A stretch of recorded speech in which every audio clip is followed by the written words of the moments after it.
नमः सवित्रे जगदेकचक्षुषे जगत्प्रसूते स्थितिनाशहेतवे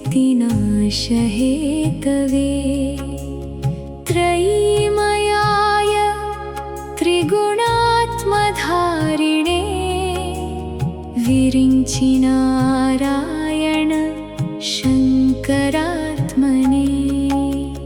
यन्मण्डलं दीप्तिकरं विशालं रत्नप्रभं तीव्रमनादिरूपं दारिद्र्यदुःखक्षयकारणं च पुनातु मां तत्सवितुर्वरेण्यं यन्मण्डलं देवगणैः सुपूजितं विप्रैः स्तुतं भावनमुक्तिकोविदं तं देवदेवं प्रणमामि सूर्यं पुनातु मां तत्सवितुर्वरेण्यं यन्मण्डलं ज्ञानघनं त्वगम्यं त्रैलोक्यपूज्यं त्रिगुणात्मरूपं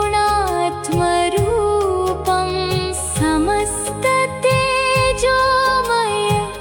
दिव्यरूपं पुनातु मां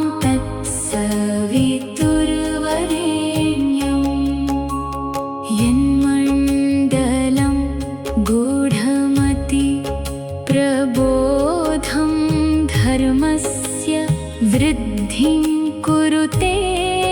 जनानां यत्सर्वपापक्षयकारणं च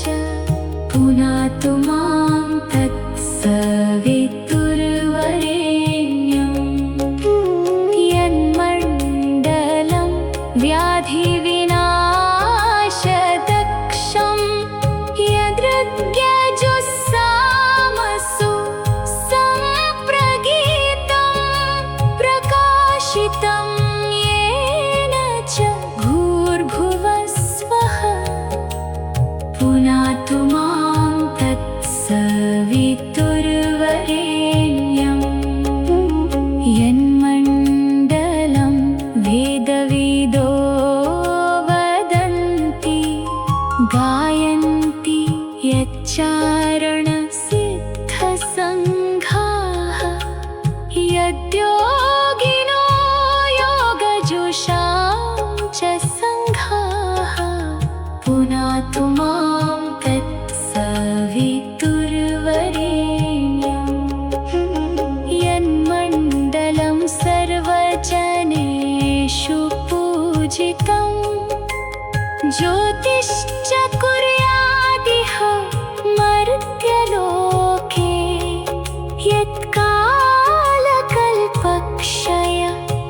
यत्कालकल्पक्षयकारणं च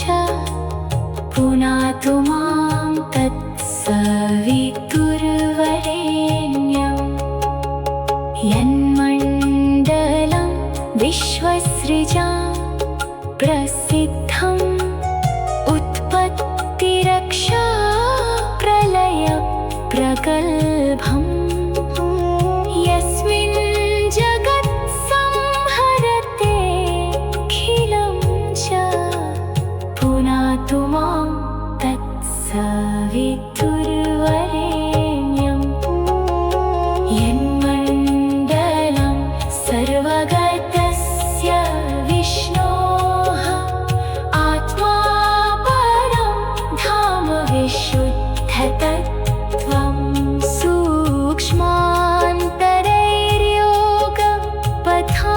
सूक्ष्मान्तरैर्योगपथानुगम्यं पुनातु मां तत्सवितुर्वरेण्यम्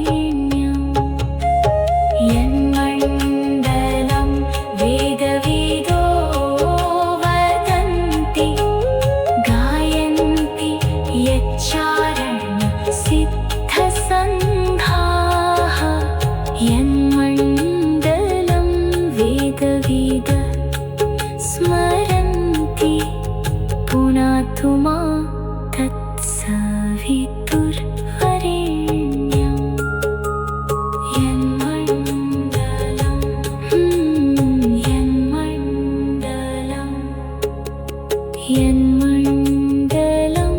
वेदविदोपगीतं यद्योगिनां योगपथानुगम्यं तत्सर्ववेद्यं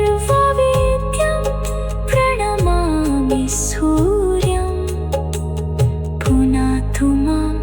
तत्सवितुर्वरेण्यम्। नमः सवित्रे जगदेकचक्षुषे जगत्प्रसूते स्थितिनाशहेतवे त्रयीमयाय त्रिगुणात्मधारिणे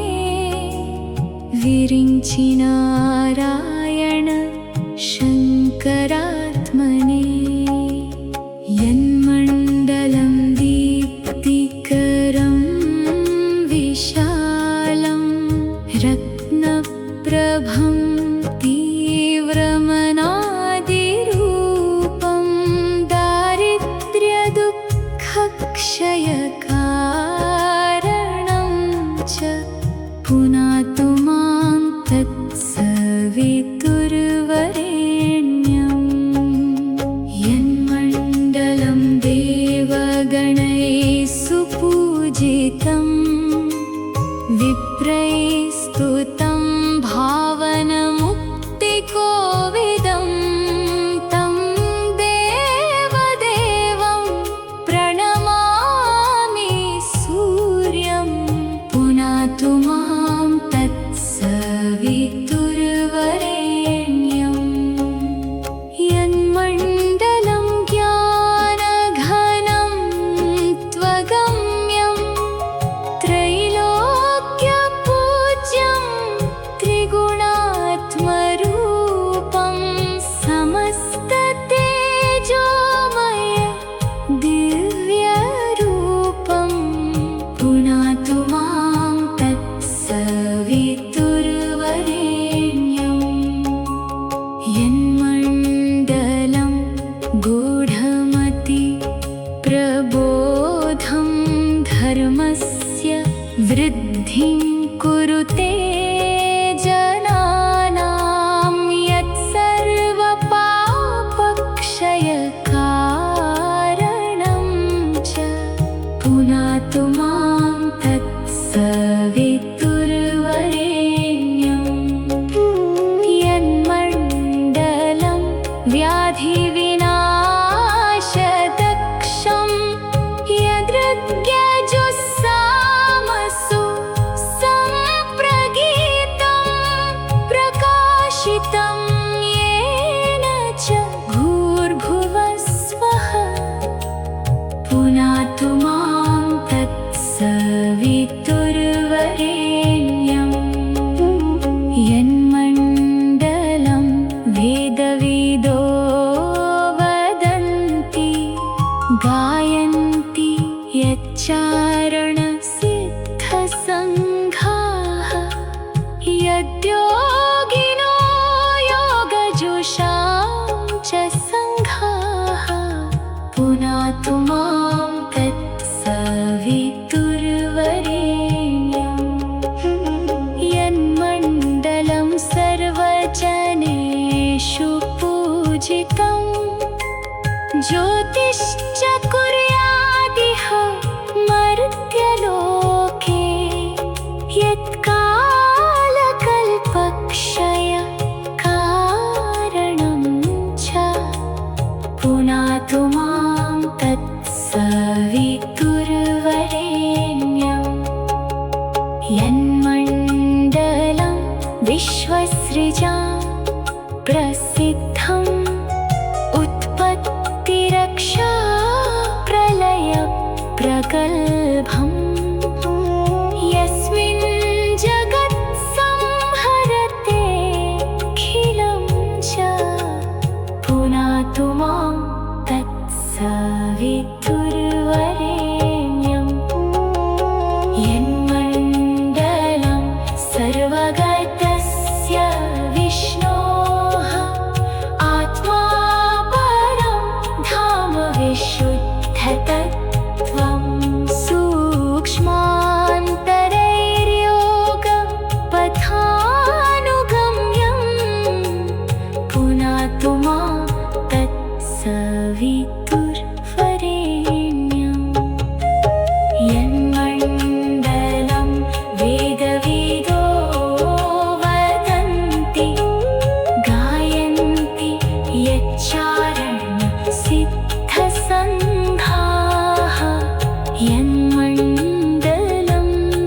वेदविद स्मरन्ति पुनातु मां तत्सवितुर्वरेण्यं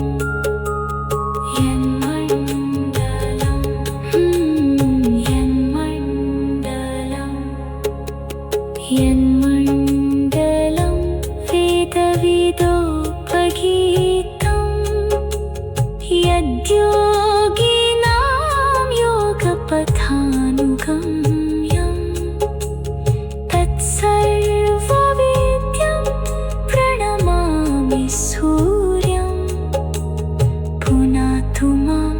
तत्सवितुर्वरेण्यं। नमः सवित्रे जगदेकचक्षुषे जगत्प्रसूते स्थितिनाशहेतवे त्रयीमयाय त्रिगुणात्मधारिणे विरिञ्चि नारायण शङ्करात्मने यन्मण्डलं दीप्तिकरं विशालं रत्नप्रभं तीव्रमनादिरूपं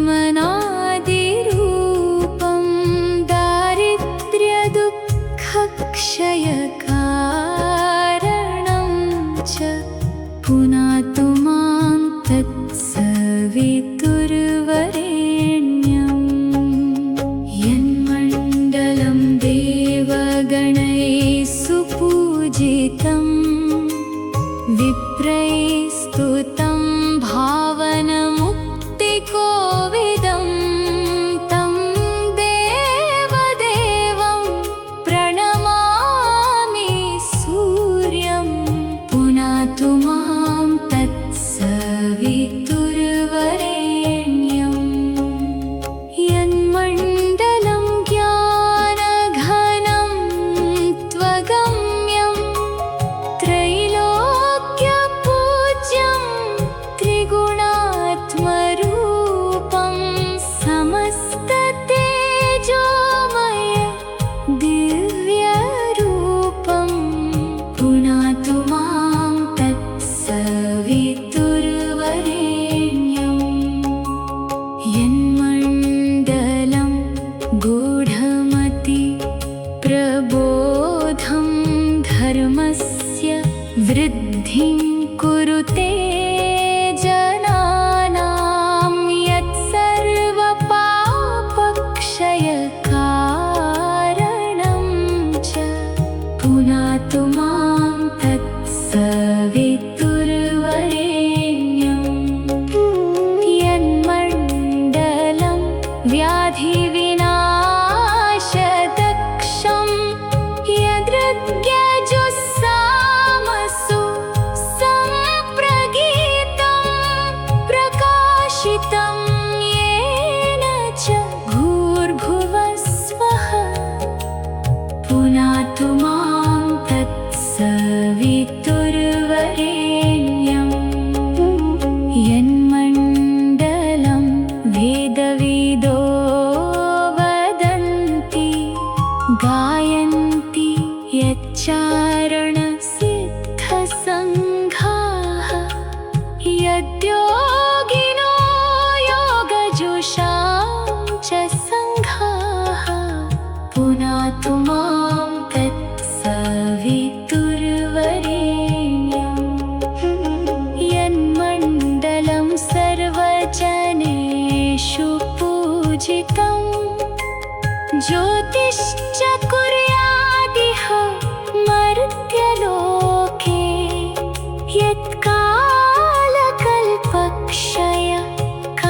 यत्कालकल्पक्षयकारणं च पुनातु मां तत्सवितुर्वरेण्यं यन्मण्डलं विश्वसृजां प्रसिद्धम् उत्पत्तिरक्षा प्रलयप्रगल्भम् यस्मिन् जगत्संहरते अखिलं च पुनः पुनातु मां तत्सवितुर्वरेण्यं यन्मण्डलं सर्वगतस्य विष्णोः आत्मा परं धाम विशुद्धतत्त्वं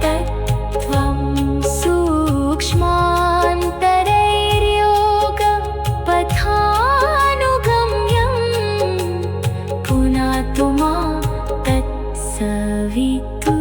तत्सवितुर्वरेण्यं यन्मण्डलं वेदविदो वदन्ति गायन्ति यच्चारणसिद्धसङ्घाः यन्मण्डलं वेदविद स्मरन्ति पुनातु मां तत्सवितुर्वरेण्यं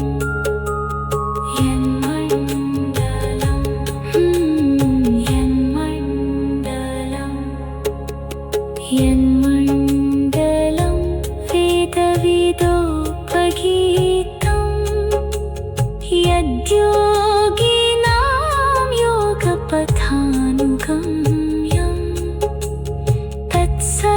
तत्सर्ववेद्यं प्रणमामि सूर्यं पुनातु मां तत्सवितुर्वरेण्यं नमः सवित्रे जगदेकचक्षुषे जगत्प्रसूते स्थितिनाशहेतवे त्रयीमयाय त्रिगुणात्मधारिणे विरिञ्चि नारायण शङ्करात्मने यन्मण्डलं दीप्तिकरं विशालं रत्नप्रभं तीव्रमनादिरूपं दारिद्र्यदुःखक्षयकारणं च पुनातु मां तत्सवितुर्वरेण्यं यन्मण्डलं देवगणैः सुपूजितं विप्रैः स्तुतं भावनमुक्तिकोविदं तं देवदेवं प्रणमामि सूर्यं पुनातु मां तत्सवितुर्वरेण्यं यन्मण्डलं ज्ञानघनं त्वगम्यं त्रैलोक्यपूज्यं त्रिगुणात्मरूपं समस्ततेजोमय दिव्यरूपं पुनातु मां तत्सवितुर्वरेण्यं यन्मण्डलं गूढमति प्रबोधं धर्मस्य वृद्धिं कुरुते जनानां यत्सर्वपापक्षयकारणं च पुनातु मां तत्सवितुर्वरेण्यं यन्मण्डलं व्याधिविनाशदक्षं यदृग्यजुस्सामसु सम्प्रगीतं प्रकाशितं येन च भूर्भुवस्वः पुनातु मां तत्सवितुर्वरेण्यं यन्मण्डलं वेदविदो वदन्ति गायन्ति यच्चारणसिद्धसङ्घाः यद्योगिनो योगजुषां च सङ्घाः पुनातु मां तत्सवितुर्वरेण्यं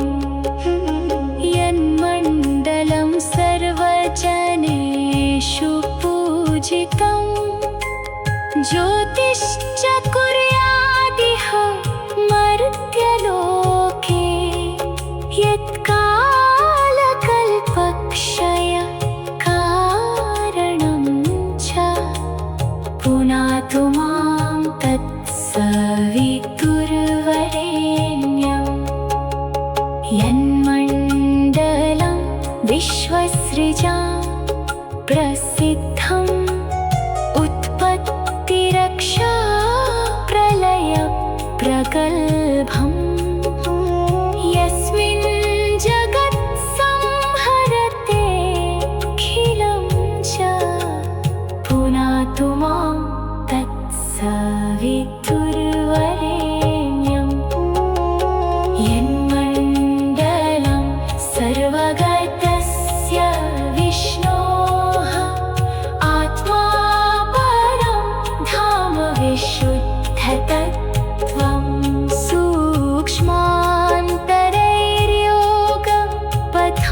सूक्ष्मान्तरैर्योगपथानुगम्यं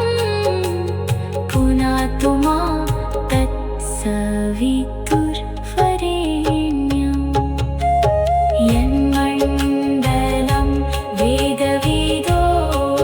वदन्ति गायन्ति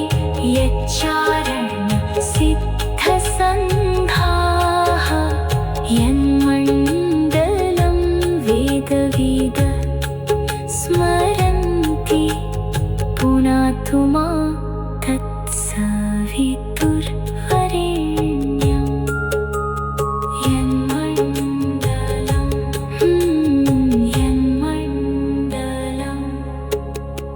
यन्मण्डलं वेदविदोपगीतं यद्योगिनां योगपथानुगम्यं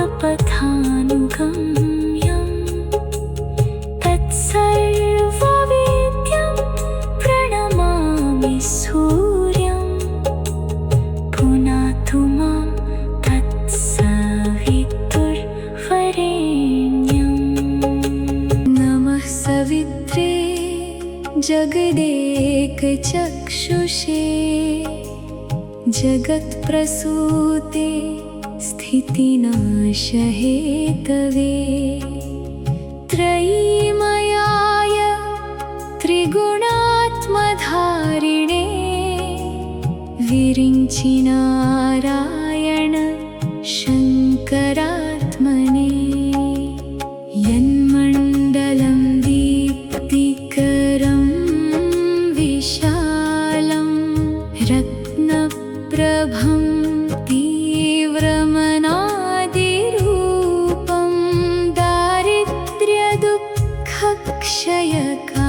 दारिद्र्यदुःखक्षयकारणं च पुनातु मां तत्सवितुर्वरेण्यम् यन्मण्डलं देवगणैः सुपूजितं विप्रैः स्तुतं भावनमुक्तिकोविदं तं देवदेवं प्रणमामि सूर्यं पुनातु मां तत्सवितुर्वरेण्यम् यन्मण्डलं ज्ञानघनं त्वगम्यं त्रैलोक्यपूज्यं त्रिगुणात्मरूपं समस्ततेजोमय दिव्यरूपं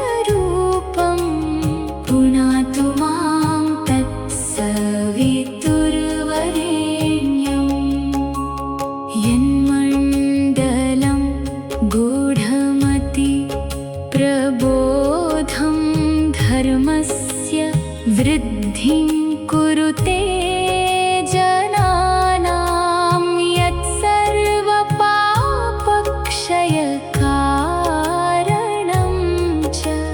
पुनातु मां तत्सवितुर्वरेण्यम् यन्मण्डलं व्याधिविनाशदक्षं यदृग्यजुस्सामसु सम्प्रगीतं प्रकाशितं येन च भूर्भुवस्वः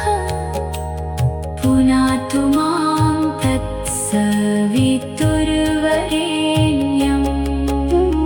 यन्मण्डलं वेदविदो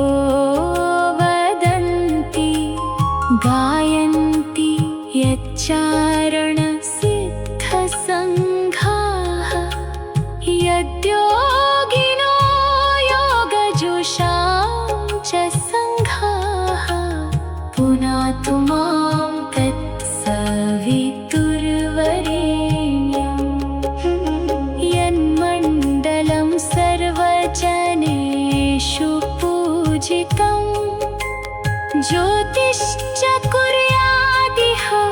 मर्त्यलोके यत्कालकल्पक्षय कारणं च पुनातु मां तत्सवितुर्वरेण्यम् यन्मण्डलं विश्वसृजां प्रसिद्धम् उत्पत्तिरक्षा प्रलय प्रगल्भम् यस्मिन् जगत्संहरते अखिलं च पुनातु मां तत्सवितुर्वरेण्यम् यन्मण्डलं सर्वगतस्य विष्णोः आत्मा परं धाम विशुद्धतत्त्वं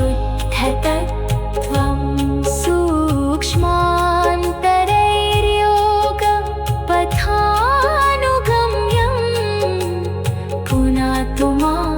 तत्सवितुर्वरेण्यम्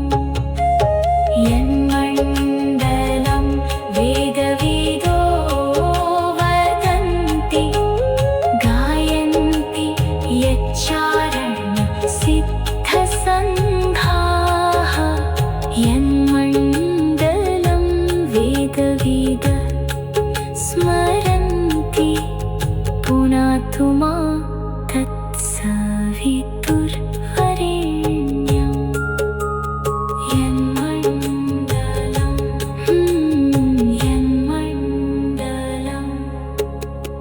यन्मण्डलं वेदविदोपगीतम्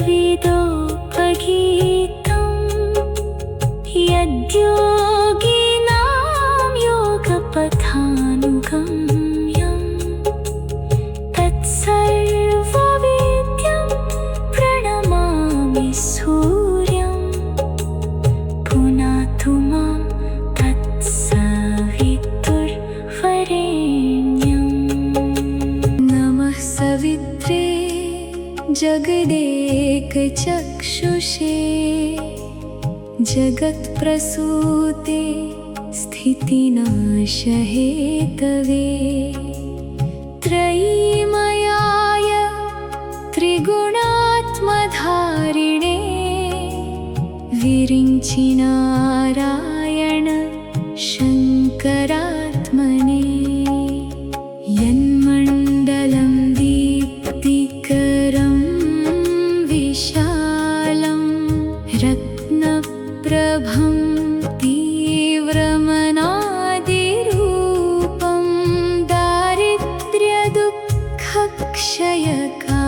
दारिद्र्यदुःखक्षयकारणं च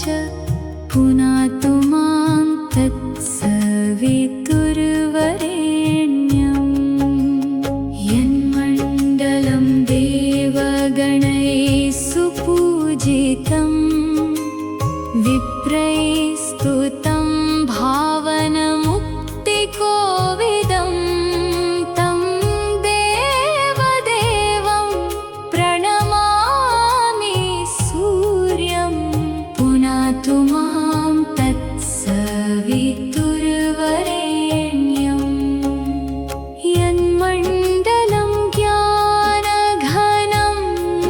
त्वगम्यं त्रैलोक्यपूज्यं त्रिगुणात्मरूपं समस्ततेजोमय दिव्यरूपं पुनातु मां तत्सवितुर्वरेण्यम् यन्मण्डलं गूढमति प्रबोधं धर्मस्य वृद्धिं कुरुते जनानां यत्सर्वपापक्षयकारणं च पुनातु मां तत्सवितुर्वरेण्यम् यन्मण्डलं व्याधिविनाशदक्षं यदृग्यजुस्सामसु सम्प्र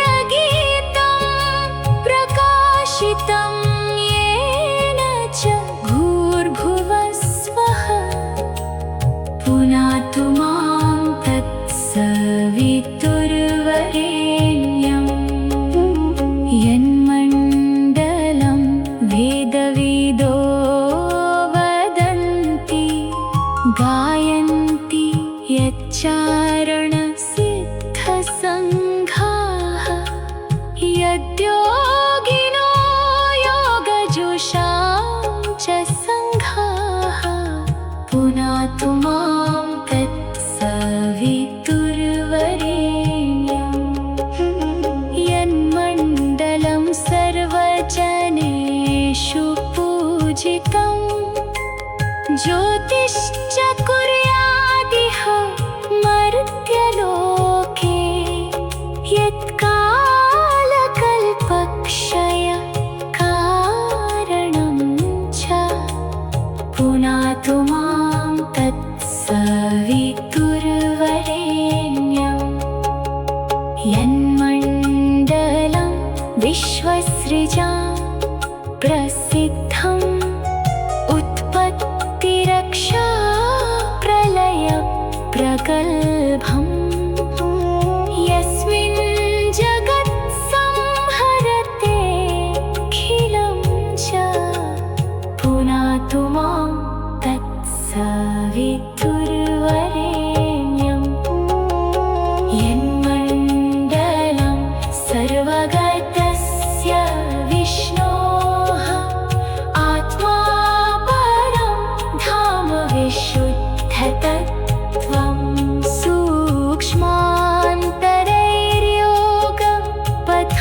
सूक्ष्मान्तरैर्योगपथानुगम्यं पुनातु मां तत्सवितुर्वरेण्यं यन्मण्डलं वेदविदो वदन्ति गायन्ति यच्चारणसिद्धसङ्घाः यन्मण्डलं वेदविद स्मरन्ति पुनातु मां तत्सवितुर्वरेण्यं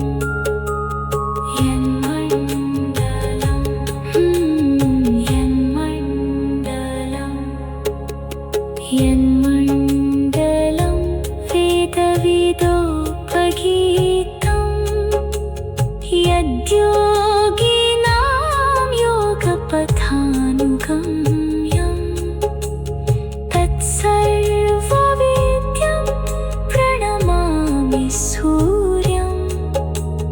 पुनातु मां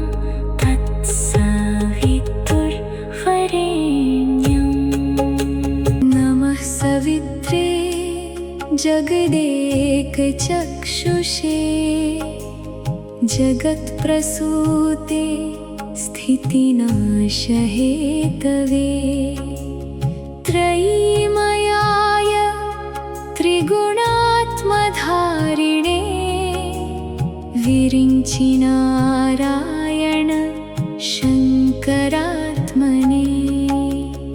यन्मण्डलं दीप्तिकरं विशालं रत्नप्रभं तीव्रमनादिरूपं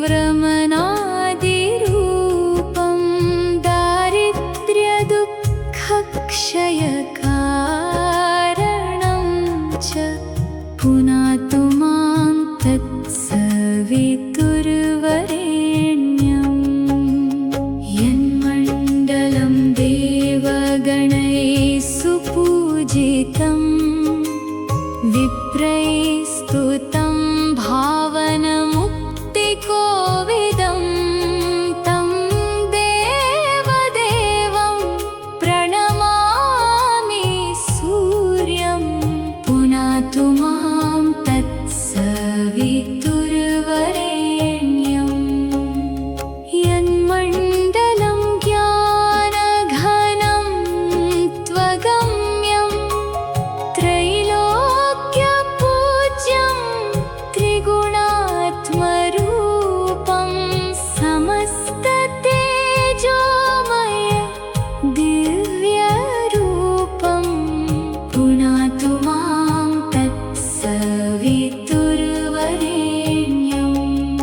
तत्सवितुर्वरेण्यं यन्मण्डलं वेदविदो वदन्ति गायन्ति यच्चारणसिद्धसङ्घाः यद्योगिनो योगजुषां च सङ्घाः पुनातु मां तत्सवितुर्वरेण्यं यन्मण्डलं सर्वजनेषु पूजितं ज्योतिश्च कुर्यादिह मर्त्यलोके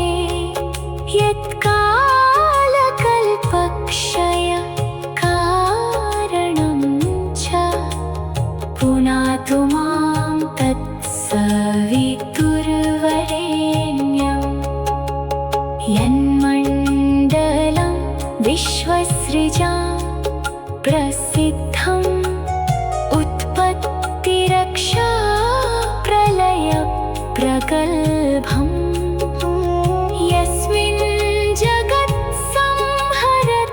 जगत्संहरतेऽखिलं च पुनातु मां तत्सवितुर्वरेण्यं यन्मण्डलं सर्वगतस्य विष्णोः आत्मा परं धाम विशुद्धतत्त्वं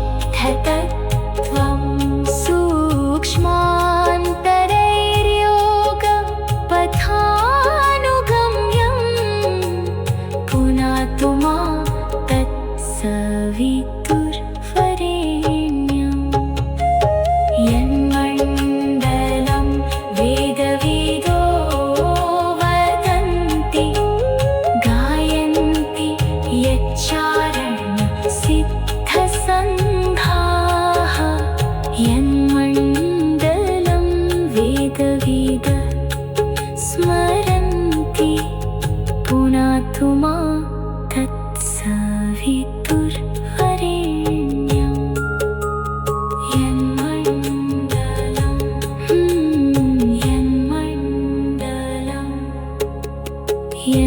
यन्मण्डलं वेदविदोपगीतं यद्योगिनां योगपथानुगम्यं तत्सर्ववेद्यं प्रणमामि सूर्यं पुनातु मां तत्सवितुर्वरेण्यं नमः सवित्रे जगदेकचक्षुषे जगत्प्रसूते स्थितिनाशहेतवे त्रयीमयाय त्रिगुणात्मधारिणे विरिञ्चि नारायण शङ्करात्मने यन्मण्डलं दीप्तिकरं विशालं रत्नप्रभं तीव्रमनादिरूपं दारिद्र्यदुःखक्षयकारणं च पुनातु मां तत्सवितुर्वरेण्यं यन्मण्डलं देवगणैः सुपूजितं विप्रैः स्तुतं भावनमुक्तिकोविदं तं देवदेवं प्रणमामि सूर्यं पुनातु मां तत्सवितुर्वरेण्यं यन्मण्डलं ज्ञानघनं त्वगम्यं त्रैलोक्यपूज्यं त्रिगुणात्मरूपं समस्ततेजोमय दिव्यरूपं पुनातु मां तत्सवितुर्वरेण्यं यन्म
यद्योगिनो योगजुषां च सङ्घाः पुनातु मां तत्सवितुर्वरेण्यं यन्मण्डलं सर्वजनेषु पूजितं ज्योतिश्च कुर्यादिह मर्त्यलोके यत्कालकल्पक्षय कारणं च पुनातु मां तत्सवितुर्वरेण्यं यन्मण्डलं विश्वसृजां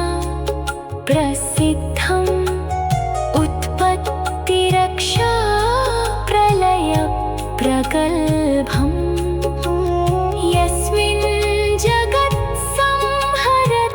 जगत्संहरतेऽखिलं च पुनातु मां तत्सवितुर्वरेण्यं यन्मण्डलं सर्वगतस्य विष्णोः आत्मा परं धाम विशुद्धतत्त्वं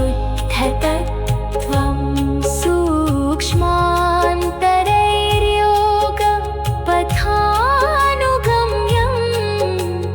पुनातु मां तत्सवितुर्वरेण्यं यन्मण्डलं वेदविदो वदन्ति गायन्ति यच्चारणसिद्धसङ्घाः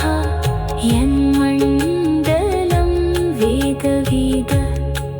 स्मरन्ति पुनातु मां तत्सवितुर्वरेण्यं यन्मण्डलं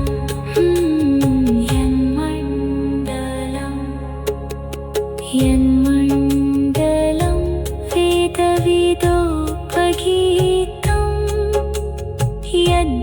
यद्योगिनां योगपथानुगम्यं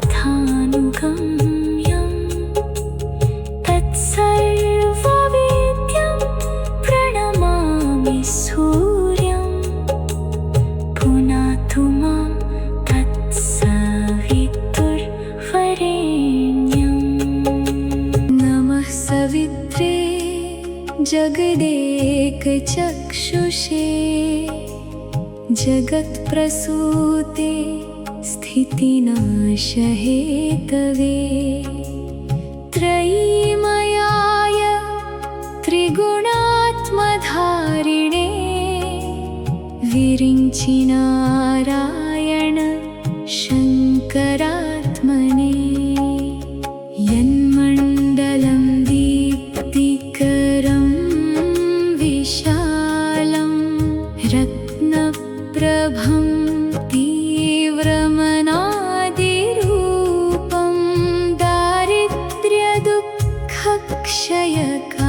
दारिद्र्यदुःखक्षयकारणं च पुनातु मां तत्सवितुर्वरेण्यं यन्मण्डलं देवगणैः सुपूजितं विप्रैः स्तुतं भावनमुक्तिकोविदं तं देवदेवं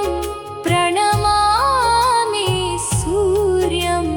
पुनातु मां तत्सवितुर्वरेण्यं यन्मण्डलं ज्ञानघनं त्वगम्यं त्रैलोक्यपूज्यं त्रिगुणात्मरूपं समस्ततेजोमय दिव्यरूपं पुनातु मां तत्सवितुर्वरेण्यं यन्मण्डलं गूढमति प्रबोधं धर्मस्य वृद्धिं कुरुते जनानां यत्सर्वपापक्षयकारणं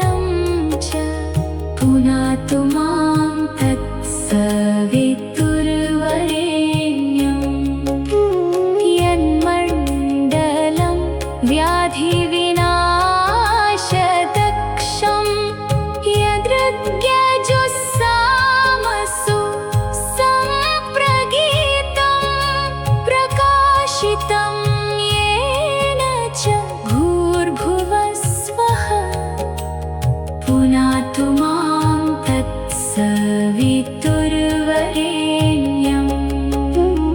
यन्मण्डलं वेदविदो वदन्ति गायन्ति यच्चारणसिद्धसङ्घाः यद्योगिनो योगजुषां च सङ्घाः पुनातु मां तत्सवितुर्वरेण्यं यन्मण्डलं सर्वजनेषु पूजितं ज्योतिश्च कुर्यादिह मर्त्यलोके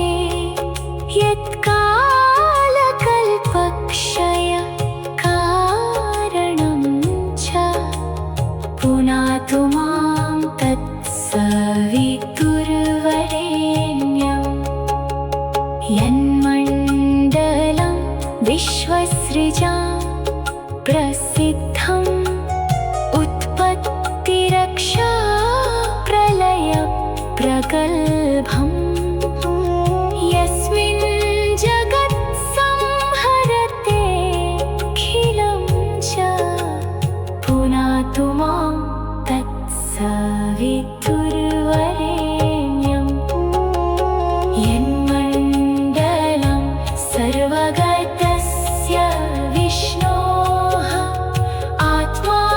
परं धाम विशुद्धतत्त्वं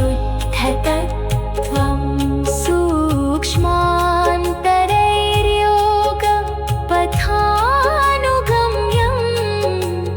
पुनातु मां तत्सवितुर्वरेण्यं यन्मण्डलं वेदविदो वदन्ति गायन्ति यच्चारणसिद्धसङ्घाः यन्मण्डलं वेदविद स्मरन्ति पुनातु मां तत्सवितुर्वरेण्यं यन्मण्डलं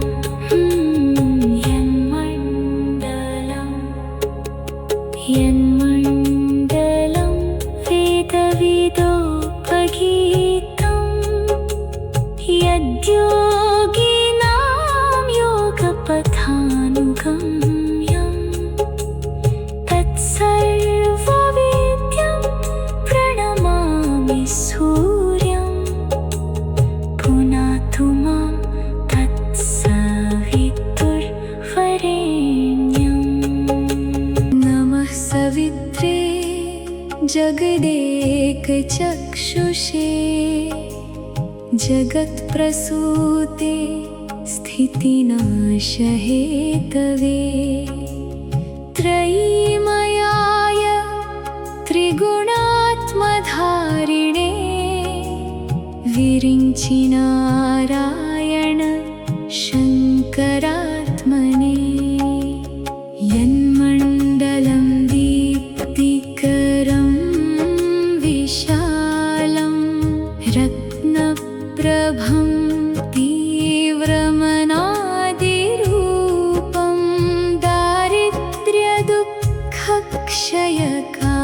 दारिद्र्यदुःखक्षयकारणं च पुनातु मां तत्सवितुर्वरेण्यं यन्मण्डलं देवगणैः सुपूजितं विप्रैः स्तुतं भावनं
यद्योगिनो योगजुषां च सङ्घाः पुनातु मां तत्सवितुर्वरेण्यम् यन्मण्डलं सर्वजनेषु पूजितम् ज्योतिश्च कुर्यादिह मर्त्यलोके यत्कालकल्पक्षय कारणं च पुनातु मां तत्सवितुर्वरेण्यम् यन्मण्डलं विश्वसृजां प्रसिद्धम् उत्पत्तिरक्षा प्रलय प्रगल्भम् यस्मिन् जगत्संहरतेऽखिलं च पुनातु मां तत्सवितुर्वरेण्यम् यन्मण्डलं सर्वगतस्य विष्णोः आत्मा परं धाम विशुद्धतत्त्वं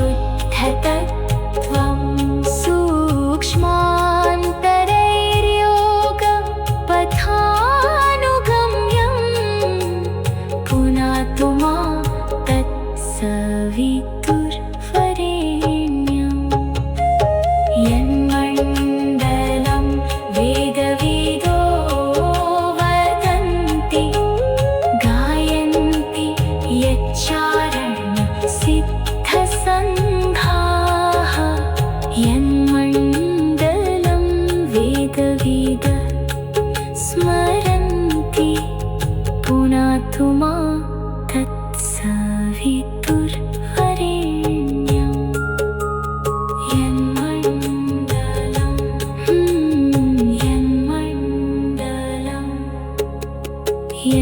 यन्मण्डलं